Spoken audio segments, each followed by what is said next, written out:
Bonjour et bienvenue dans cette Open the grosse boîte qui aujourd'hui est dédiée à la première grande extension de Harry Potter, la Chambre des Secrets.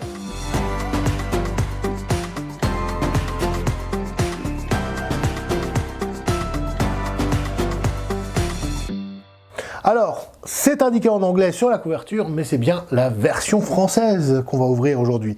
Donc, la boîte de chronique de la Chambre des Secrets. Je sais pas pourquoi ils l'ont mis en anglais. C'est une boîte pleine à craquer de matériel et qui inaugure d'une nouvelle période, une nouvelle ère pour Harry Potter, avec des boîtes extrêmement intéressantes en termes ludiques. Là, vous voyez le contenu de la boîte, mais on va voir à l'intérieur ce qu'elle recèle. En tout cas, c'est bien chargé. Donc c'est quoi le principe des boîtes de chronique?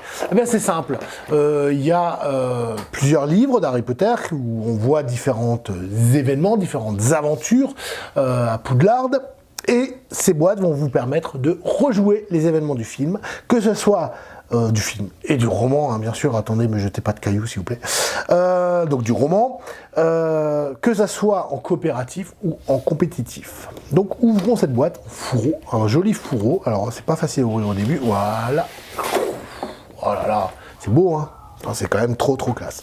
Voilà, donc, et ça s'ouvre sur le côté, ce qui fait en fait après une belle boîte de rangement. Une mousse pour protéger, ça c'est un peu, c'est assez typique de Night Models et du soin qu'ils quand même ils apportent généralement à leurs produits qui révèlent le contenu. Oh là là, des nouveaux plateaux. Il y en a plusieurs. Alors pour ceux qui ont la version française de Harry Potter, c'est la même qualité de plateau que dans la boîte de base, c'est des plateaux revus avec un fini mat très joli, c'est très doux au contact, c'est superbe et c'est des grands plateaux double face qui vont bien sûr recréer l'environnement de la Chambre des Secrets. Alors là, vous voyez pas tout parce que c'est vraiment grand. C'est vraiment très grand. Donc voilà, le plateau. Donc là, on voit bien que c'est la Chambre des Secrets, là où on va combattre la grosse créature basique. Là, de l'autre côté, on a la forêt des araignées. Autre lieu important de ce premier opus, hein, de ce premier cycle. En dessous, on va retrouver une planche de pions. Ok, avec plein de pions et l'avant. Ceux qui effectivement connaissent Harry Potter et les turpitudes des débuts verront que c'est des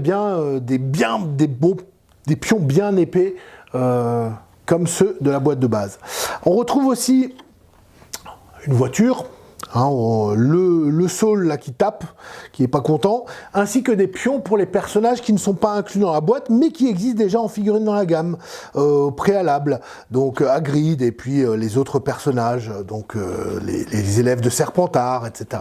Donc c'est bien pensé d'avoir mis ces petits pions parce que si vous n'avez pas nécessairement les figurines, vous allez quand même pouvoir jouer tous les scénarios de cette extension en fait. Néanmoins, il vous faudra la boîte de base. Hein. Ça, elle est absolument indispensable puisque dedans, vous allez retrouver Hermione, Harry Potter. Voilà. Le livre des chroniques, qu'on verra par la suite, bien évidemment. Deux autres plateaux, des petits plateaux qui vont se rajouter à d'autres plateaux existants pour représenter des environnements typiques de la Chambre des Secrets. Donc ceux-là vont se poser sur des plateaux du jeu de base pour les transformer afin qu'ils puissent être utilisés dans la Chambre des Secrets.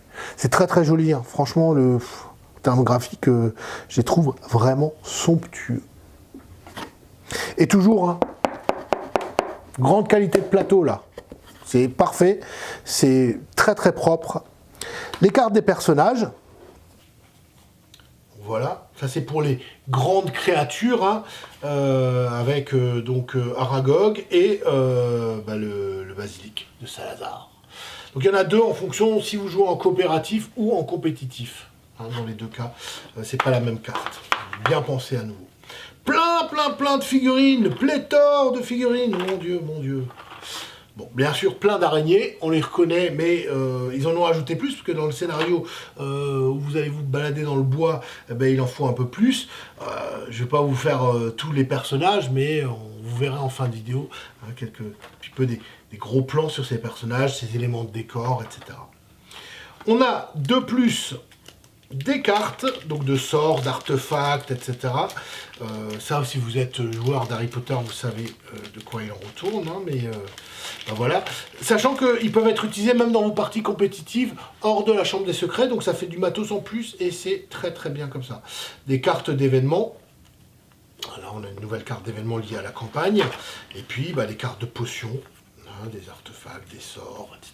Donc là, il y a pléthore de nouveaux matériels qui va vous permettre d'étendre les possibilités du jeu de base une fois que vous aurez fini de jouer la campagne. Donc, on voit qu'il y a plein de figurines. Il y en a vraiment beaucoup. Hein. Donc la boîte peut paraître assez onéreuse, mais en fait, au vu du matos qu'il y a dedans, elle ne l'est pas du tout. Hein.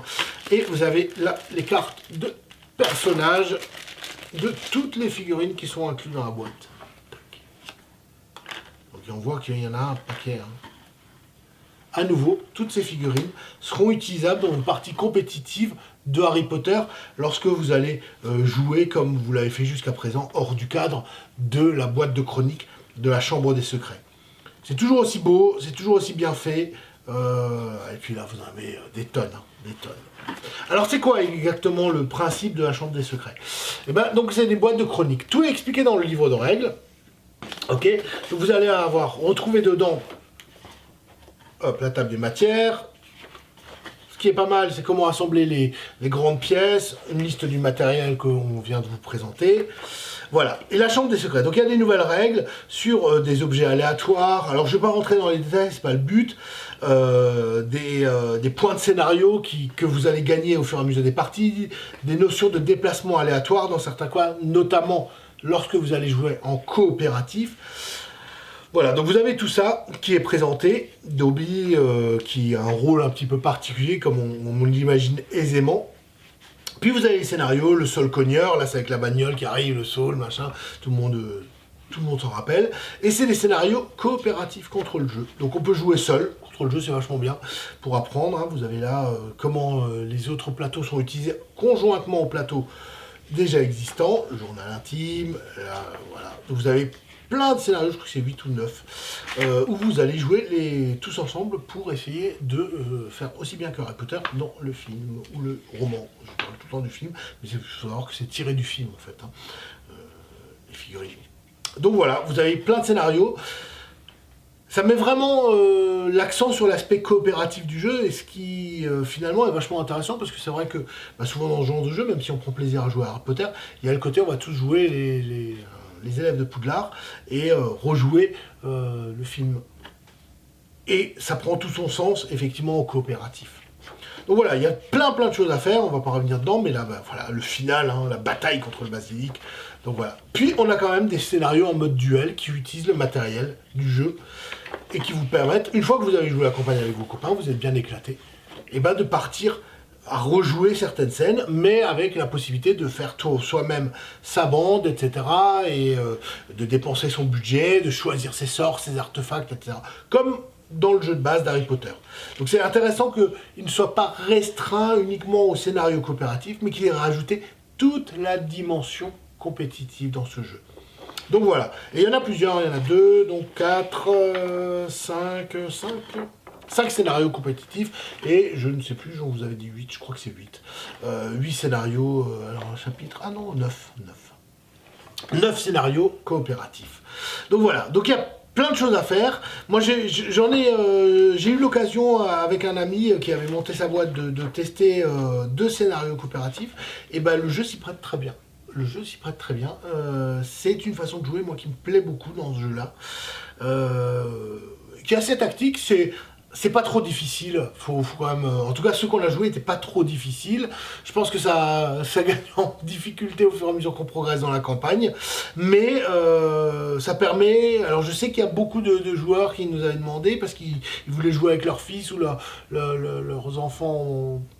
qui vont avoir 10 ans par exemple, 8-10 ans, et en mode coopératif c'est tout à fait possible de les faire jouer, hein. Tout est en français, donc là il n'y a pas de problème, et ça les plonge dans l'action. Comme c'est du coopératif, on peut les aider, leur expliquer 2-3 points de règle quand le besoin s'en fait sentir, et ça peut être une super expérience de passation entre les générations, donc c'est super chouette, et le thème s'y prête super bien. Donc un excellent produit, même si vous n'avez pas l'intention de faire du tout la campagne coopérative, rien que pour les figurines, les nouveaux plateaux et les nouveaux scénarios, bah enfin vous avez tout. C'est super intéressant. Je n'ai pas calculé, je ne veux même pas m'y risquer à calculer le prix individuel des figurines qui sont inclus dans cette boîte, mais je mets ma main à couper qu'on dépasse mais très largement, voire le double du prix de la boîte. Hein. Donc ça reste très intéressant. C'est un très bon produit, très très bien. Il a été localisé par Légion Distribution, il faut le dire, rendons à César ce qui leur appartient. Et voilà, moi j'ai beaucoup aimé, je trouve que c'est très très bien, vous l'aviez vu dans la vidéo The Game sur Harry Potter, si vous ne l'avez pas vu, n'hésitez pas à aller la voir, et c'est excellent, d'autant plus que maintenant les produits commencent à arriver en français, même les blisters supplémentaires, il y en a de plus en plus, et à terme, théoriquement, toute la gamme devrait être disponible. Donc il n'y a vraiment pas de quoi se priver. C'est un excellent jeu. Moi, je trouve que pour initier les gens aux jeux de figurines ou pour partager avec des plus jeunes, c'est super. Les figurines sont absolument magnifiques. Enfin, je veux dire, Night Model, c'est... Voilà quoi, c'est magnifique. Leur résine est très très propre dans cette nouvelle boîte. Ils ont fait beaucoup d'efforts pour pas qu'il y ait de casse, pour pas qu'il y ait de pièces manquantes. Donc très très bien. Donc voilà, c'était Harry Potter, la chambre de secret, la boîte de chronique. Un excellent supplément à un très bon jeu. Et je vous dis à bientôt pour une nouvelle vidéo.